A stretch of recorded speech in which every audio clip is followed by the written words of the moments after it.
Hi friends, welcome to our channel. Idli దోశలో మనం తింటాం కదండి రోజు చట్నీ.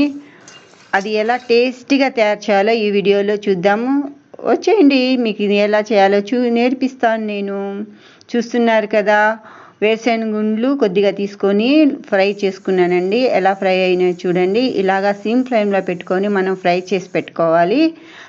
పెట్టుకున్న తర్వాత చూస్తున్నారు కదండి వీడియోలో, వేపిన శనగపప్పు, కొబ్బరి అండి, పచ్చి కొబ్బరి, పచ్చిమిరపకాయలు ఇవి కావాలండి. ముందుగా మనకి ఇవి తీసుకున్నాను నేను. పచ్చి కొబ్బరి తినటం వల్ల చాలా ఆరోగ్యానికి చాలా మంచిదండి. 3 పచ్చిమిరకాయలు ఫ్రై చేసి పెట్టుకున్నాను. ఫ్రై చేసుకుంటే మంచిదండి. పచ్చిగా ఉంటే అలసర వస్తుంది, అందుకే ఫ్రై చేసుకున్నట్లయితే మనకి ఎటువంటి ప్రాబ్లం ఉండదు. పచ్చి కొబ్బరిని చిన్న చిన్న ముక్కలుగా కట్ చేసి పెట్టుకున్నాను. ఇలా కట్ చేసుకున్న తర్వాత దీన్ని మనం గ్రైండ్ చేసుకోవాలండి. మిక్సీ జార్లో వేసుకొని చూస్తున్నాక ఇలాగ గ్రైండ్ అయిన తర్వాత ఒకేసారి అన్నీ వేసామంటే గ్రైండ్ అవ్వదండి. ఇలా అందుకని ముందుగానే ఇలాగా కొబ్బరి ఇవి గ్రైండ్ చేసి పెట్టుకోవాలి. మూంగఫలి ఇవి ఉన్నాయి కదండి, వేరుశనగుండ్లు, దాని తొక్క తీసేసిన తర్వాత వేపిన శనగపప్పు కొంచెం వేసుకుంటున్నాను. ఇవి వేసుకున్న తర్వాత మళ్ళీ ఒకసారి మనం గ్రైండ్ చేసుకోవాలి. ఎలా గ్రైండ్ అయిందో చూసారండి. గ్రైండ్ చేసుకున్న దాని తర్వాత దీంట్లో కొద్దిగా వాటర్ని యాడ్ చేసుకోవాలండి. ఇలా వాటర్ని యాడ్ చేసుకున్న తర్వాత మళ్ళీ ఇంకొకసారి గ్రైండ్ చేసుకోవాలి. మనం చూస్తున్నారు కదా ఎలా గ్రైండ్ చేసుకున్నానో. ఇలా గ్రైండ్ చేసుకున్న తర్వాత కొంచెం దీంట్లో ముందుగా సాల్ట్ కొంచెం వేసుకోవాలండి.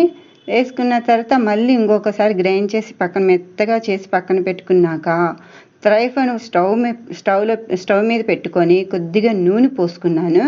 నూనె హీట్ ఎక్కిన తర్వాత ఆవాలు ఉన్నాయి కదండి, ఆవాలు వేసుకోవాలి. ఆవాలు లైట్గా చిటపట అనే స్టేజ్కి వచ్చిన తర్వాత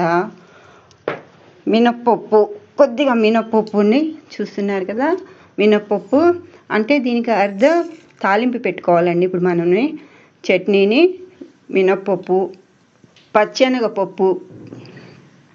కొద్దిగా పచ్చెనగపప్పు చూస్తున్నారు కదా, వీటిలన్నిటి మంచిగా మనం ఫ్రై చేసుకోవాలండి. ఇలాగా చేసుకున్న తర్వాత 2 ఎండుమిరపకాయలు మజ్జిగ తుంచి వేసుకుంటున్నాను.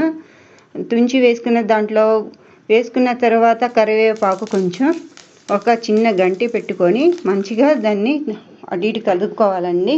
అది తాలింపు పెట్టినది లైట్గా చల్లారిన తర్వాత మనం చట్నీలో ఇలా వేసుకోవాలండి. వేడిగా వేసుకుంటే చట్నీ పాడైపోతుంది. అలా వేసుకోకూడదు, ఇలా వేసుకోవాలి. మీకు నచ్చినట్లయితే లైక్ చేయండి, షేర్ చేయండి, సబ్స్క్రైబ్ చేయండి.